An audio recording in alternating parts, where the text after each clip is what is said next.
the mother said to her son, Marlene said to Brian, son, I've got to be there for you. I was there when you came in this world. I'm going to have to be there to give you a face of love to look at when you leave this world. And he said, absolutely not, Mom. I can't let this be your last image of me. It will haunt you the rest of your life. They went back and forth a little bit. She kept trying to convince him, and he kept adamantly saying no, because he knew that it would be horrifying for her to see that. So then she turned to me at one point and said, Sandy, you're his only friend. I'll feel better honoring my son's request if you will go in my place. Hi everyone, I'm in Philadelphia in Pennsylvania today. I wanted to start this episode here in front of the Independence Hall. It's in this building that in 1787, 39 delegates signed the US Constitution. Among them was George Washington or Benjamin Franklin. From 1972 to 1976, the US Supreme Court ruled that the death penalty had to be abolished. They said it was unconstitutional because it was applied arbitrarily. But in 1976, the US Supreme Court reversed its decision, and since then, 1,500 people have been executed in the US. And there is no chance that in the near future, the US Supreme Court will abolish the death penalty again. I'm here in Philadelphia today because I'm going to meet Sandra Joy. She's a professor in sociology for Rowan University, and she's done a great job about the death penalty, and she's going to share her insights about it with us today.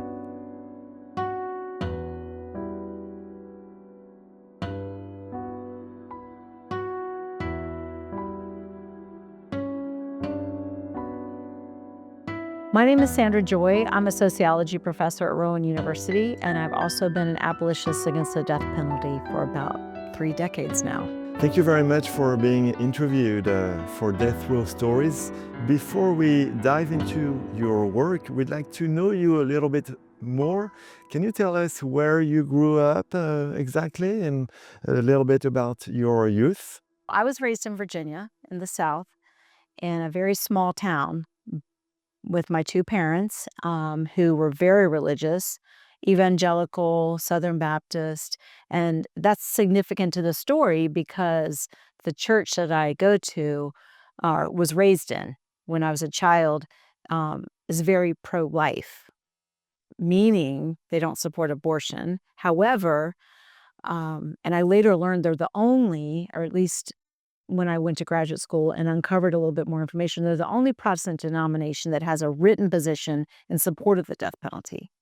So being raised in Virginia, the cradle of slavery, where it started, and it's a very racist state in terms of institutional racism for many, many years. And the Southern Baptist Church is also very racially divided. I was made conscious at a young age about the racism in the town because I would watch the news and see people being reported that they were going to be executed, and they were almost always Black.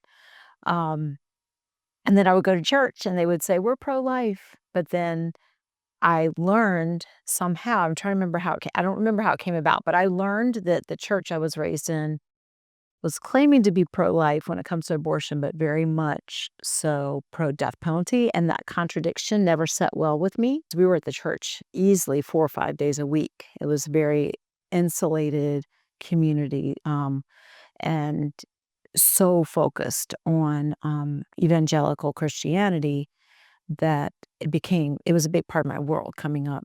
And I didn't even know there was a movement against the death penalty until I moved up to the Northeast to go to graduate school at Temple University in Philadelphia. And it was my first semester there as a grad student of sociology. And I was in the elevator, and a fellow student, a cohort above me, welcomed me. She came in the elevator and said, welcome to Temple. How's your first semester going? And we were just chatting. And she said, what do you want to do your dissertation on? And I was like, easy, let me get through my coursework first. But all I know is when I get to that level to do the dissertation, it's got to be something focused on the death penalty because I've always been against it my whole life. And her eyes brightened and she said, oh, you have to come to a meeting with me. And my eyes brightened. I'm like, meeting? there's a movement? She's like, yes. So she took me to the Pennsylvania Coalition to Abolish the Death Penalty meeting, PCADP. This is in the early 90s, 30 years ago. One of your first work on the death penalty was this very strange thing that it's mainly white people fighting against the death penalty, and it's a lot of Black people on death row. How can you explain that as a sociologist? When I went to this first meeting with the young woman I met in the elevator, her name was Linda, I was expecting to be the only white person in the room. But all of the people who were there were white, older, and I learned pretty quickly, expressed their opposition to the death penalty in moral and religious terms. So they were Quaker and Catholic primarily, and they saw the death penalty as immoral, which I've come, and I did agree with that on the basis of the racism, but also, just it's immoral for a state to have that power to kill someone is problematic. That's a human rights issue, but it's also immoral, I believe, for us to take a life. So that resonated with me, and I knew then what I was going to do my dissertation on. I was going to explore, why is it that you have so many white people who couldn't be more different demographically than the people on death row? And let's jump to the conclusion. How can you explain this? When I did my research, I found that there's a number of external reasons to the movement and some internal to the movement. I wanted to blame the movement because they were framing the issue as a moral religious one and not a racial political one, which would not stand to mobilize people along the lines of race. So I wanted to blame the movement, and there is some blame. There was and still is some blame, less so today. We're doing better. This was in the early 90s, for that the movement has to bear as to why it's so white, middle class, professional. But external to the movement, when you are a person of color in the United States, you're trying to make ends meet. There's a disproportionate number of Black people on the lower rungs of the socioeconomic ladder.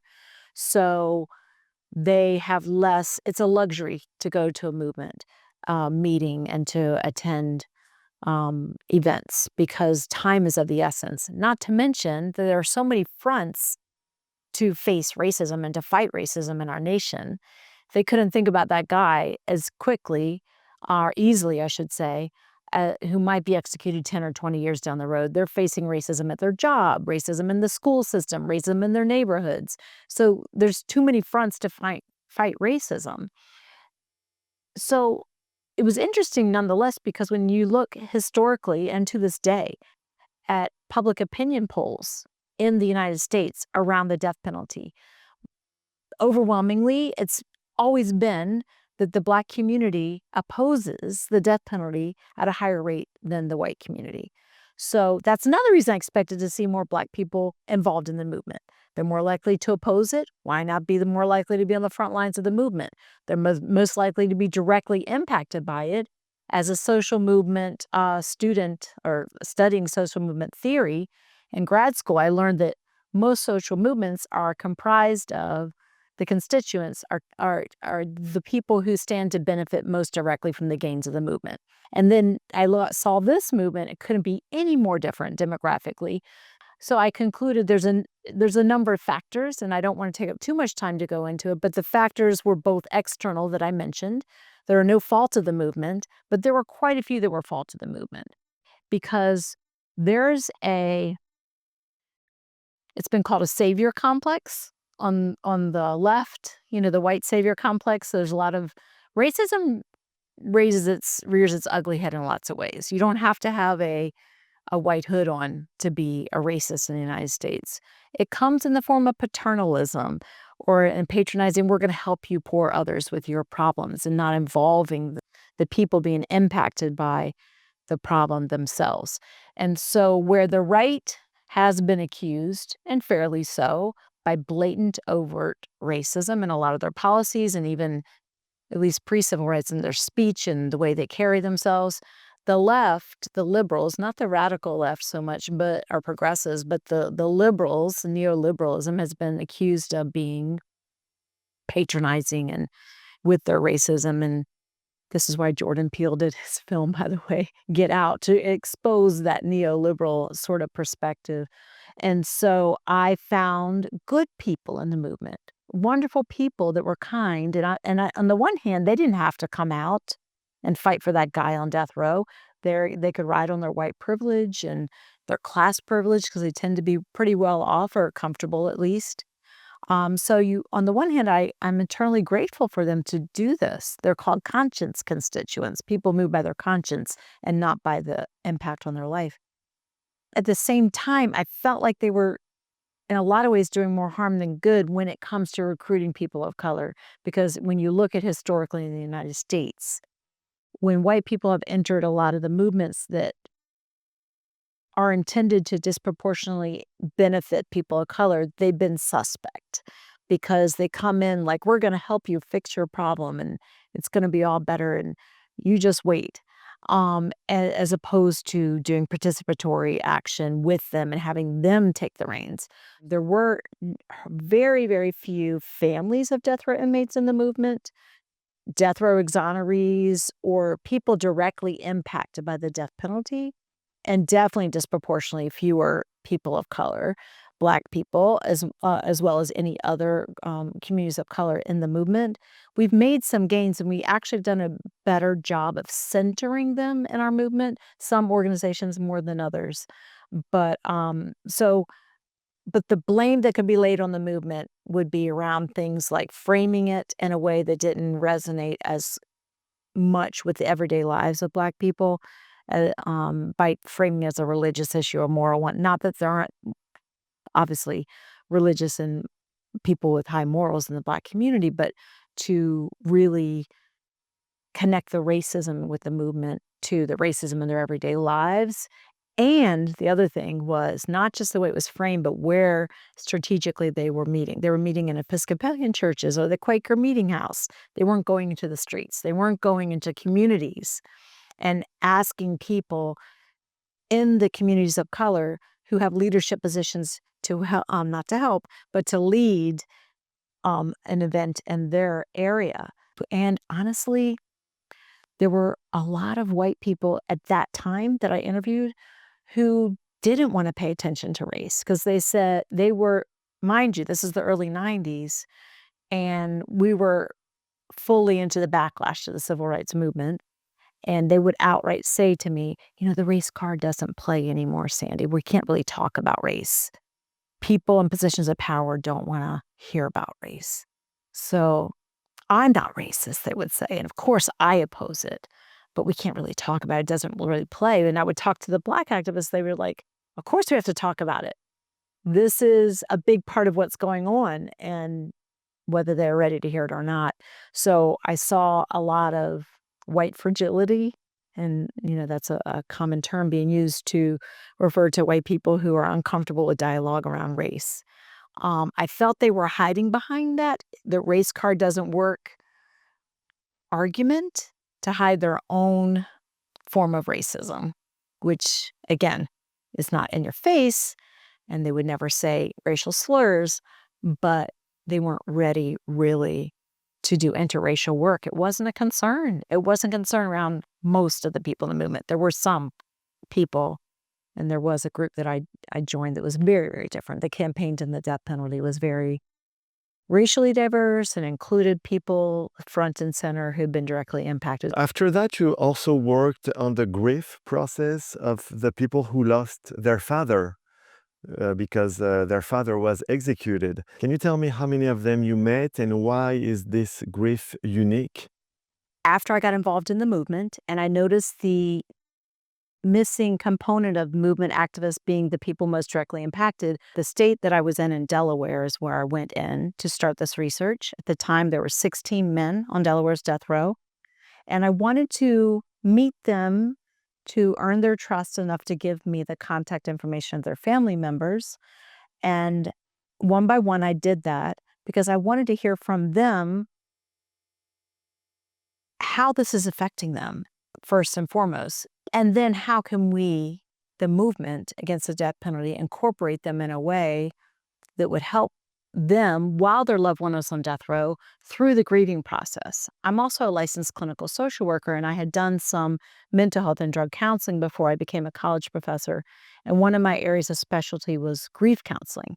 And so I was helping people who are grieving ordinary everyday losses. And there were 70 family members I interviewed. And as I began to interview them, I noticed pretty quickly that their grief was indeed and is, those families with loved ones on death row, very unique in that they're disenfranchised from their grief. There's a concept I had learned from the death literature, death, dying, and bereavement literature and research called disenfranchised grief. Disenfranchised grief had been used to refer to cases of like pet loss. When people say, "Oh, I'm sorry about your dog, you can get another one," but it's minimized. Another example, miscarriage. "Oh, I'm so sorry. You can get pregnant again." And that's a very devastating loss a lot of times for the woman who has a miscarriage and the partner. So I knew about the concept of disenfranchised grief. And when I met the families of death row inmates, I right away knew that this was like probably the best example of disenfranchised grief I could ever think of. Because not only does society fail to recognize their grief, because they don't consider that this monster on death row actually has people that love him or her. They actually go so far, total strangers, mind you, on op-eds and on newspapers leading up to the execution or right after the alleged murder has happened and the person's put on death row, and definitely chanting in the pen at the time of an execution, calling for the death of their loved one. Complete strangers.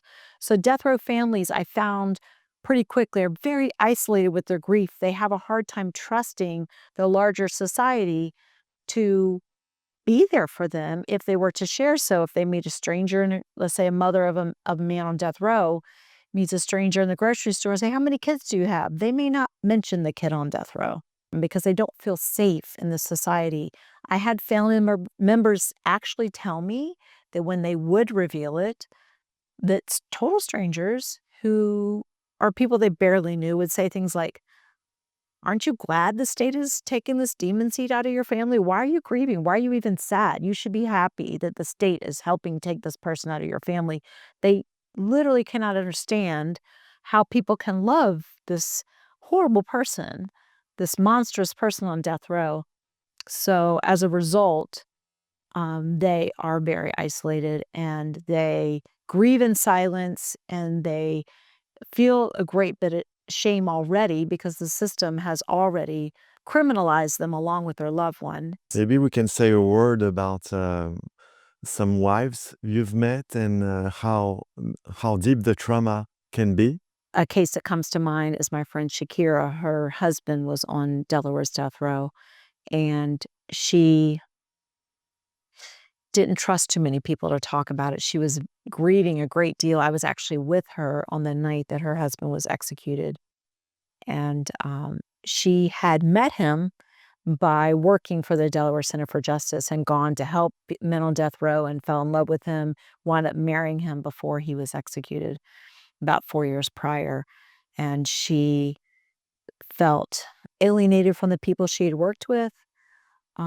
Her husband was a remarkable man, had made a great deal of change in his life. So actually, there were more than many of the other executions in Delaware, a lot of administrators and COs, correction officers who were very sympathetic towards him because they all grew to really care for this man, as you might see in some of these cases around the nation. So that helped a little bit, but she felt very isolated. She witnessed the execution, regretted that, has had major health problems ever since.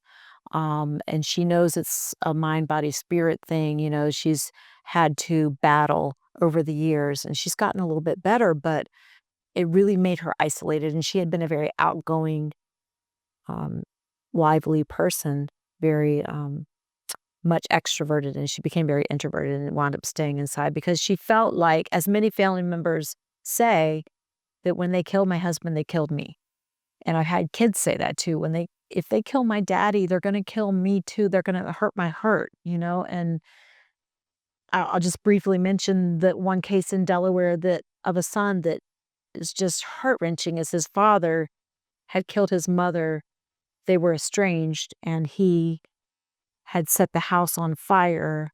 He was high on drugs, and his 2 sisters and his mom and his sister's friend were in the house for a sleepover, and he was across the street at his grandmother's. He was only 7, and he watched the house go in flames. He lost his mother and his 2 sisters and a neighborhood friend, and this mother of the father, who Marcus was with at the time that this happened, would leave groceries in the store, leave laundry at the laundromat because she would overhear people say that's the mother of the baby killer, and so she very much would just isolate.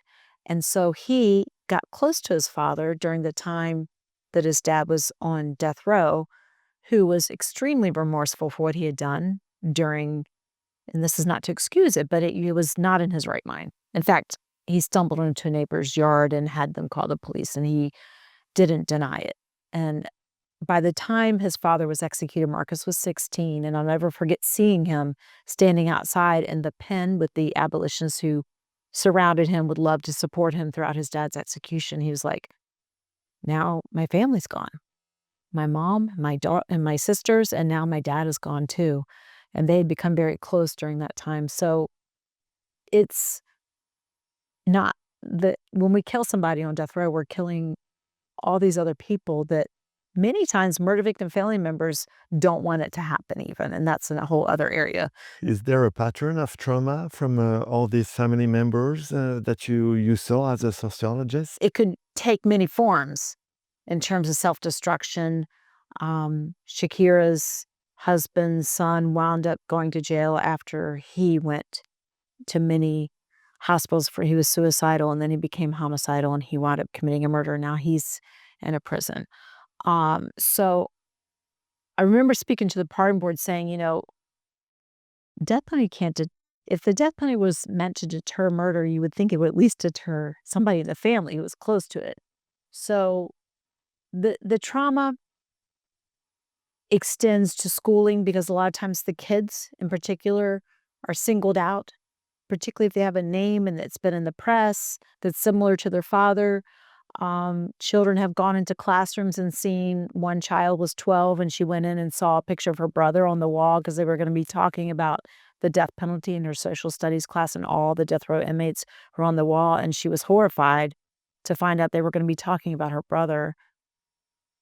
The school didn't know that it was her brother because they don't talk about it because they're suffering in silence. She ran out of the classroom upset, and it was shared. I had another 15-year-old kid who found out her dad was being sent to death row while at school by another kid at a locker who had read the newspaper first, because the system prepares murder victim family members for the news, but they don't take time to call the family of the person who's being sent to death row to give the mother heads up. Keep your kids home today. There's this horrible thing that's going to break in the news. They do it for the murder victim family members. So they oftentimes, here's another very important part that I focused on in my research and in the book that I wrote. Don't seek therapy because they're so ashamed. They've internalized so much shame and about what's happened with their loved one, and they don't necessarily trust that the therapist might be pro death penalty. And can you imagine bearing your soul to someone in their mind is a part of the very death machine that's going to kill their loved one, if only by their silence, because it's our tax dollars that go to an execution. So it's kind of one of those things, if you don't speak out against it, you're complicit through your tax dollars, if nothing else. And so it made it really hard for them to reach out. So not only are they traumatized, and the trauma carries all areas in the community and the school, and it comes out through self-destructive ways, anger issues with these children. They might start skipping school, getting involved in criminal behavior of their own. Mothers oftentimes become very depressed. Many of them are heavily sedated. And they might go see a therapist, but not really talk about what's causing it. So not only are they manifesting all this trauma, they don't feel safe to go and get traditional mental health therapy. And they may have been in a demographic group that wasn't prone to do that anyway, but they're especially less likely to get therapy now because they're concerned about how they'll be perceived. You're a researcher, you're a professor, you're also an activist because you're really against the death penalty. And is there a clear border between being an activist and being a professor and a researcher? Because I am a death penalty abolitionist. Um, I felt that this research and speaking about it and teaching about the death penalty, excuse me, with my students and classes and just educating the community was a form of activism for me. I mean, yes, I do and have been for many years go to protest and speak out and do, town hall meetings, et cetera, et cetera. But by doing this work around the grief and loss issues that death row families face, I felt like it was helping me put a face on this side of the issue, one that we have not seen enough of. Certainly, the murder victim family members deserve to have their story told. Certainly, they deserve to have our empathy. I don't think it's a either or. I think it's a both and. But because not only should we be paying attention to the grief and loss of a murder victim family member, but if we're going to have this thing called the death penalty in the United States, we have to consider its impact on the people that we're killing, because we are creating, in essence, as a state institution, the death penalty, more victims. And so we need to know. And so I felt like doing this work, doing this research was very nicely helping feed my activist soul, in that I could now go out and protest and say, I've gathered this research and this is how it's impacting families. Is this what we want? Is this what we want as a society? Can't we do better? So it's not just an ideological position any longer. It's one that I can base on data and research that I've gathered. Um, and as a professor, I've been fortunate enough to have the support of my colleagues and my university to do this work, and that they welcome. At the university I teach in New Jersey, we don't have the death penalty. New Jersey abolished it 15 years ago, and they hadn't executed in 40 years prior. So it was more of a, just a symbol, and it wasn't in practice. But so they very much supported that work. Along the way, over the last 30 years now of this work as an activist, then a professor, because I was a therapist at first, right? Doing the grief counseling while I was doing my activism at first. And then a professor and a researcher now, and all my research has been around death penalty or life without parole issues. I have found nothing but new reasons to oppose the death penalty. A lot of social issues and social problems are conflicting. We take a position one side or another when we weigh out the different issues of the problem, and like, this is a tough one. I come down on this side, even though I do see that side. With the death penalty, I don't have that wavering at all. I can adamantly oppose it because I believe in restorative justice, not retributive justice. And that, coming from that perspective of what justice should look like, vengeance is not on the table for me. It doesn't save us any money. It's way more expensive, as people know who look into this, to have the death penalty. It's racist in its application. It's not a deterrent. It doesn't make us safer, on and on. There's every reason to oppose it. It creates, and then with the family members, I found it creates more victims. As a sociologist, my strongest argument against the death penalty that I've come to share with my students, even today in a class that I was teaching, when I was asked about this position, I said, as a sociologist, we believe in the nurture side of the nature versus nurture debate, right? Yes, there are some things that we are born with. They're predisposed to certain personality characteristics and certain maybe even mental illnesses, but it's nurture, meaning the environment and society, that either helps us along and helps us responds to those any deficiencies we may have, and taps on and pulls out the strengths and helps create who we become, one way or the other. And so, since I believe that as a sociologist, when people, because I'm against the death penalty for everybody. It's easy to say we're against it for the innocent, but I'm very adamantly opposed for the guilty as well. So I have no apologies for that. when people are guilty of the capital murder they've been accused of and found guilty and put on death row, I have an easy time defending them as a sociologist because I know that person was not born that way. They weren't born as a baby destined to become a murderer. Society failed them. We failed them as a society. We ignored their trauma that sometimes is intergenerational. They were in poverty.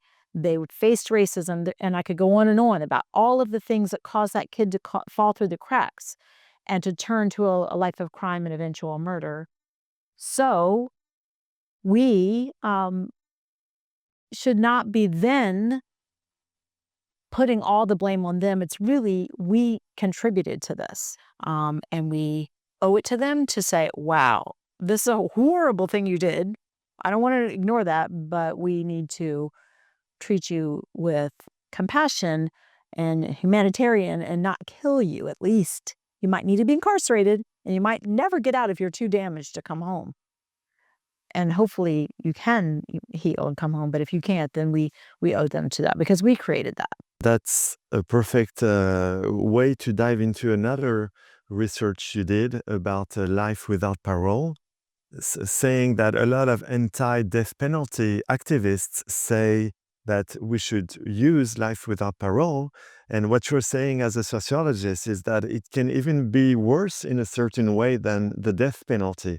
What do you mean? With the research I did with some colleagues around life without parole, we determined that LWOP, as it's called often, is worse than death because there's more ways to kill a person than just physically, spiritually, and to isolate them and to have them for the rest of their so-called natural life sit in a cell is inhumane.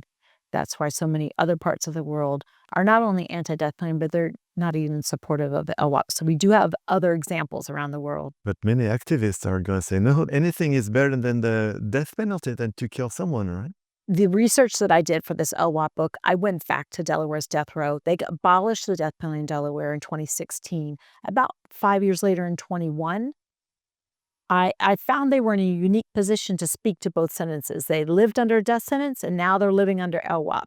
So I surveyed all of them and asked them, I said, look, I'm out here saying LWOP is worse than death, but I want to make sure I've got you in my back pocket as I'm saying this. Do you agree? Because I feel like it's a false choice that we either fight the death penalty and offer LWOP, because if we don't, then more people are going to die while we're fighting both. I don't believe that's the case. Many people don't believe that's the case. If we frame our reason for being against the death penalty because inhumanity involved, we simply extend that inhumanity to LWOP and fight them both at the same time. I found when I interviewed these men, and at this point there were 12 remaining who hadn't been executed on Delaware's doing LWOP, who'd been on the death row, they all said fight them both. We would rather risk, if they were still on death row, we would rather risk execution than be dying here because it's a very bleak life, watching the elders above them wither away to nothing, with family disappearing and not having that support. And they said this is worse. And many of them, a handful of them, said they wish they'd been back on death row because obviously they want to be home. But if they had to choose between the two, it's difficult sitting there in the general population and watching people come and go, getting second and third and fourth chances, and they won't even be given one chance. So they see hard-headed young people coming and going, and then they see the elders dying, being wheeled into a corner and being fed because they can't even feed themselves. And they know that's a certain fate of them one day when they become elders. So this is the two things that they're seeing on a daily basis, knowing they never have a chance to come home. And at least they didn't have to be exposed to that when they were sitting. And they could, when they had enough, I had one person tell me on death row, he goes, I kind of want to go back there because when I've had enough, I got to kill myself here. When I've had enough on death row, I can turn down my appeals and they can kill me. But there are little chance that the death penalty would be abolished in a lot of states if there wasn't life without parole as an option, right? That is what I'm being told by a lot of death penalty attorneys, and it is a valid argument that it's a card to be played. And I feel like it's kind of silly to expect. In fact, I had this conversation with many abolitionists over the years who are pro LWOP. Hey, you people, lawmakers and politicians and stuff, I know we've been asking for LWOP and you got rid of the death penalty. Well, now we want to get rid of LWOP. To be like, get out of here. Because they would say to me, Sandy, after we get rid of the death penalty, then we'll get rid of LWOP. I don't think that it's necessarily going to happen because it's sealing a fate for people that they have to live. And they're saying that it's worse than death. And I'm not saying that some of them aren't grateful that they're not having the threat of death hanging over their head anymore, and certainly the families. But the family's fate changes too. From waiting for that phone call when a death warrant's signed and they have to go down and possibly witness an execution or at least have to say goodbye to their loved one, to now going down for the rest of their lives and seeing them wither away and seeing all of the unmet milestones, and it's very, very painful for the families as well. And I had some families say, please don't tell my loved one this, but if they're going to kill him anyway, let's do this. I can't take this anymore, living under the threat. And when it came to LWOP, they would say, many of them would say, at least I get to see my family, my loved one. And yes, that's something. But some others would say, this is very painful. And now I've got to do this the rest of my life. I see what you did, but a lot of people are going to tell you those death row inmates, they're not the ones to whom we should ask what they think about this. I didn't want to be one of those liberals who says, this is what I'm going to do for you without including them. And I feel like it's important to have their voice. So not so much because I feel like those 12 people are going to make any difference in the people that hold the power for their fate, so much as I think that it's important for those of us in the movement who are advocating and raising our wine glasses, our champagne glasses to celebrate when the death penalty is abolished and now those people are being sent to another form, death by incarceration, we call it. Life without parole is death by incarceration, and celebrating the people who are being put, in another part of the prison and left there with no automatic representation anymore. They might even be innocent. And you may have heard it said, it's better to be innocent on death row than to be innocent with LWOP. At least on death row, you have automatic representation, the better chance of getting off of death row. Once you're giving a life without parole sentence, there's no automatic representation. So I know actually 2 people out of the 12, I feel fairly certain are innocent, that they are now being thrown in Delaware, who have now been thrown into LWOP sentence, and they don't get that same chance to prove their innocence. Who, even innocent people I've heard say, look, I want the full extent of this, and if it's not going to work for me, I don't want to be here.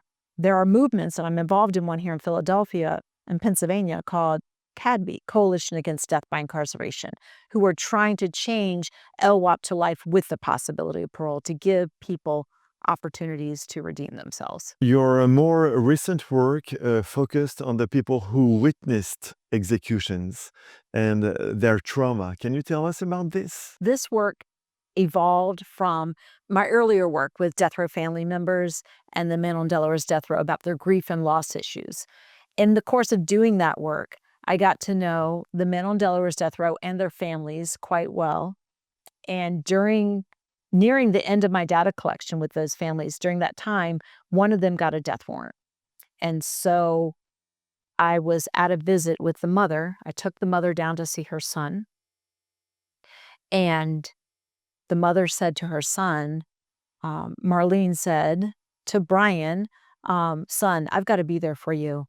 I was there when you came in this world. I'm going to have to be there to give you a face of love to look at when you leave this world. And he said, absolutely not, Mom. I can't let this be your last image of me. It will haunt you the rest of your life. They went back and forth a little bit. She kept trying to convince him, and he kept adamantly saying no, because he knew that it would be horrifying for her to see that. So then she turned to me at one point and said, Sandy, you're his only friend. I'll feel better honoring my son's request if you would go at my place. And I didn't hesitate, because going would allow me to give this mom some peace, knowing that her son had a face of somebody who cared about him to look at while he was being killed by the state, in addition to being there for Brian himself. And as it turned out, his cousin, who also wanted to be there, but not by herself, so I could give her somebody to lean on. That experience, I don't have time to go into all the details about it, but it was horrific, and I was traumatized. It was deemed botched by the AP journalist who witnessed because it took him far longer to die than anybody else in Delaware. The sedative wasn't working, he kept waking up, and it was horrific to watch. I was outraged, I was traumatized to the point that I had to seek therapy 6 months later because I was having a hard time dealing with my anger and my just outrage, my righteous indignation about what I'd seen. So I saw a therapist and worked through my own trauma, but I'll never forget looking around the room, in the witnessing room, at all the parties who were involved in Brian's execution, and I remember thinking to myself, "This is very traumatic. How are you all dealing with this?" Because it's very ceremonial, it's very sterile, it's very quiet, and everybody's just, like, there to see. But it was like risers, sort of like, when you go to a show at Disney World and you have, like, people wrapped around up on risers and watching this, and it felt theatrical in a horrific way. And all these years later, because this has been nearly 20 years ago that I witnessed Brian's execution. It was 2005 in November 4th. And so even though I processed my own experience, I sought therapy, I even published an autoethnographic account of it. I always wanted to return to the subject because I wanted to know how it affects other parties. As a sociologist, we know that the same event can be taken in a multitude of different ways by all the witnesses of the event, depending on what they bring to the table, right? We all have backgrounds. We all are influenced by so many things, so we might take very different things away from the exact same event. So I knew that. And I knew the parties who were there for different reasons. So I decided to take on this very ambitious project and interview 8 different categories of witnesses at a typical execution. And, so I asked for a sabbatical. I applied for sabbatical leave. I took a year off from my academic teaching job. I got an RV, took my dog, and I traveled across country. I went through, 35 states to stop in 25. What came out of this? Yes. As I interviewed all of the different parties, about their witnessing experience, I found that every one of them were impacted in one way or another. Some of them wouldn't call it trauma, but I know enough as a trauma grief therapist to observe nonverbals and things that are said to know that there's been some trauma. Um, Many of them said this was very traumatizing. I couldn't sleep. I had basically PTSD symptoms from it. And that included everybody from wardens and COs and journalists and spiritual advisors, defense attorneys, family members and loved ones of the condemned person and family of the victim, and even death row inmates who had formerly been on death row I interviewed because even though they don't witness the event, they witnessed the final moments leading up to it and it impacted them as well. So my conclusion thus far, even though I'm in the process of writing up my findings, I've interviewed 114 people from these 8 different categories. I still have others I'd like to interview as I'm writing, but I think it's safe for me to say from my preliminary findings that this is asking too much of witnesses to sit there and watch this, regardless of the reason you're there, whether you're there to fulfill a job, to be a minister to the one who, as a spiritual advisor, to see your client through that you've been defending for 10, 20, 30, 40 years sometimes on death row to the bitter end, or family members seeking some form of justice or revenge if you're a family of the victim, or just solace from the family of the condemned. Everybody's there for a different reason, but regardless, and even some of the surprising categories of people who you might think are pro-death penalty and really are and were, they didn't find closure. They found themselves disillusioned by the system and angry about what they saw. So I think that we need to rethink the death penalty for sure. I was already primed to think that from my activism, but interviewing all these people confirmed for me that we're asking too much of people because the trauma that they walk away from is life lasting for everlasting for many of them, and it impacts them in many ways. But a lot of people think that the victims of the family will be happy to see that murderer who killed their daughter, who killed their son, their loved one, being executed. Absolutely. And it is certainly the case that many of the victim family members who walk away from an execution do feel like some measure of justice has been done at least.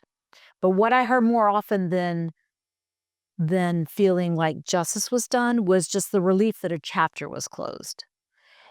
And many of them went so far as to be opposed to the death penalty who I talked to because they felt like, okay, this is over, but it didn't do anything for me. It didn't bring my loved one back. It didn't really give me the closure I was seeking. And some of them went so far as to say, this chapter, this horrific chapter could have been closed many years earlier with a life sentence or some other sentence where they don't have to keep coming to trial for all these appeals and being interviewed by the press every time the man who killed their loved one is up for an appeal and they're now in execution. They're like, enough already. They just want it closed, and this is the way they see it. But when I would ask them if there was another way for that chapter to be closed without you having to worry about that person ever harming you or anybody else in society again, they said many of them absolutely. Some of them, and I didn't get to as many as I would like. I'm still interviewing people, um, but a significant portion of those I interviewed who were seeking some form of closure, justice, or revenge, however they wanted to frame it, were disillusioned at the end and did not find that it gave that to them at all. In fact, seeing, and one person in particular in Oklahoma was there to witness the man who killed her grandparents being executed. And she left furious because now she was made to feel badly to watch the daughter of the man right in front of her. She could see through the glass because they had the victim's family in a separate area, but she could look down and see her, the daughter of the man who's being executed, crying. And she said, "This is horrible. Now this young woman's father's been taken from her." And this person I interviewed said, they could have maybe done something to patch him up, to be some kind of dad to her from behind bars. But now she will never be able to have a relationship with her father. And it's being done in the name of my grandparents. So this young woman named Lindsay, has written op-eds and been outspoken against the death penalty ever since. And she was not against the death penalty until she witnessed it, because she said, what I saw back there in that room was pure evil, and I don't want any part of it. And she was outraged it was being done in her name. So she felt more inclined, just like the murder victims' families for reconciliation group of families against the death penalty do overall, and compelled to speak out. So there was a range of reactions. Certainly there were some who said, yeah, I felt like I got justice, but it wasn't, they often said that same justice or same closing of a chapter could have been accomplished in another way. It didn't have to be on the death of somebody. Can we say a word about the wardens? A lot of them are in favor of the death penalty, and I think it's a good thing they are if they do that job. But still, they get a trauma after many years, and sometimes not immediately, right? They don't realize how traumatizing it is. Absolutely. So I was fortunate enough to interview about 7 wardens in a variety of states: Florida, Texas, California, Ohio, across the country throughout my travels. And all but one oppose the death penalty now out of the 7. And they're all retired. They're not actively engaged in. 2 of them have become abolitionists and are very outspoken. Ron McAndrew in Florida is one such warden. His reason for being opposed is the trauma it brought to his team. He said, I am speaking on behalf of the execution team and the wardens. It's traumatizing because they get to know these men, largely men and women, throughout their time on the row and work alongside of them every day. Texas does have a different set. They've got this down to a fine art in Texas. They were rather wise, I guess you could argue, at some point to have a separate execution team from the ones who supervise them on a daily basis. So at least it's not the same people who know them. But even still, many of them are traumatized. One in particular, Fred Allen, who's been out speaking in Texas about how he stopped after Carla Faye was executed. He couldn't do it any longer. But another one who in Texas, Mr. Willett, who wrote a book about his experience, said, we don't need the death penalty. And he supervised, I want to say over 60, it was double digits of executions. And he wasn't necessarily in the front lines of the movement, but he was very quick to say, yeah, I've rethought the death penalty ever since. I think that doing their job, so to speak, is obviously something that's important to them. They want to do it well, but the ones that I spoke to, all said that it comes at a cost. It comes at a cost in terms of feeling like they have participated in the killing of another person in a very direct way, and then watching the team of people being traumatized. There's a person I had hoped to interview, Don Cabana. He died before I could talk to him, who wrote a book called Death at Midnight, and I actually saw him speak in Delaware many years ago. And his final moment that made him actually quit was he had overseen many executions in Mississippi, and he was the type of warden who would walk death row he didn't just stay in his office. He would get to know them personally. And so he asked the person who was being executed in the holding room, have you gotten right with your God? Are you ready to go? Have you gotten right with your God? And he said, I'm fine with my God. How are you with yours? And Don Cabana said he went home. He spoke about this many times before when he wrote his book and before he died. And he said he couldn't sleep all night. He kept thinking, because he was prided himself on being a Catholic, a practicing Catholic. And he said, I'm not really good with my God. You're right, because the person seemed at peace and then he wasn't. So he quit at that point and he became an abolitionist and spoke out against the death penalty. Ironically, and this might be interesting to know, he became a criminal justice professor, but then he decided to go back into the same prison and be a warden again, because he said, when people are like, why would you do this again? Well, as long as they have the death penalty, they need to have a warden who cares about them and can speak out on their behalf. And so that was a very selfless act for him. Might have contributed to a premature death for all I know, in terms of what it did to his heart and soul to be there as a death penalty opponent and a warden at the same time practicing. But I thought that was a wonderful and really tough decision for him to make, to want to be there for them, even though he opposed the death penalty at that point, just because he said, well, they've got this, so they need somebody who cares to be there. So when you did that study about these people who witnessed executions, you were in your RV all around the US. Is there a particular case you want to talk about? A case that really comes to mind is that of Christine. Her brother was executed in Arizona, and they were horrifically abused. Robert Towery is his name. And Christine is a sister who saw him throughout his time. When he was a little boy, she and her older sister got out from the mom, who was horribly abusive. And there are details of that abuse online, because she's told her story in many venues, and even the parole hearing shows that. But she said, having to say goodbye to him and through glass, putting their hands on the glass and saying goodbye, and he was crying. She said it took her back to the moment when she and her sister left home to get away from the abuse, and he was a little 6-year-old boy crying, like, don't leave me. And she always had guilt about leaving him, because he got the brunt of the abuse. By her not being there to protect him the way she had prior, she felt somewhat responsible for the path that he took. And so when he was charged with murder and went to jail, she would visit him on a regular basis.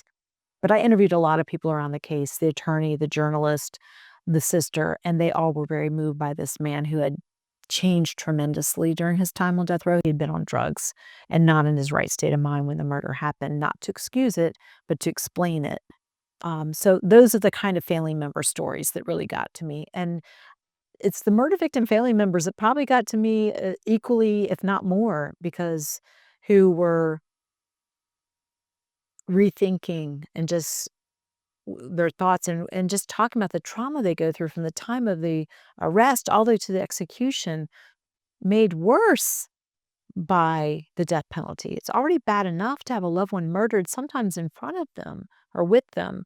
But then to go through this trauma of this um, whole being dragged through this public way of having to keep picking at the wound of their loss and then the execution. So, yeah, the stories of the families on either side really got to me because you could just feel the pain. I felt vindicated in seeing some professionals. I'm not an attorney, I'm a researcher, I'm a sociologist, I'm an activist, but to see people who, journalists, pastors, spiritual advisors, attorneys, who are all acting as professionals in their job, and even wardens and others who work for the Department of Corrections, having difficulty. The line was blurred between their job and they're still human. They're still human beings. And to witness this took a toll on them, whether they could articulate it or not. It was evident to me. I had one person say, "Oh, no, I wasn't traumatized." And this was execution that happened many years prior.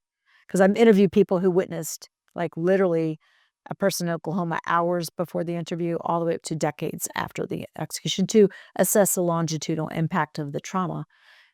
And somebody had witnessed execution years prior and said in one breath, "Oh, no, I wasn't traumatized by it." And not even 5 minutes later, I think about it every day. So I'm like, okay, maybe we don't understand what trauma is, you know? Well, thank you very much for hosting me here and answering all these questions for Death Row Stories. I really appreciate. I appreciate you doing this and talking to so many people and including me. Thank you. Yeah, thanks.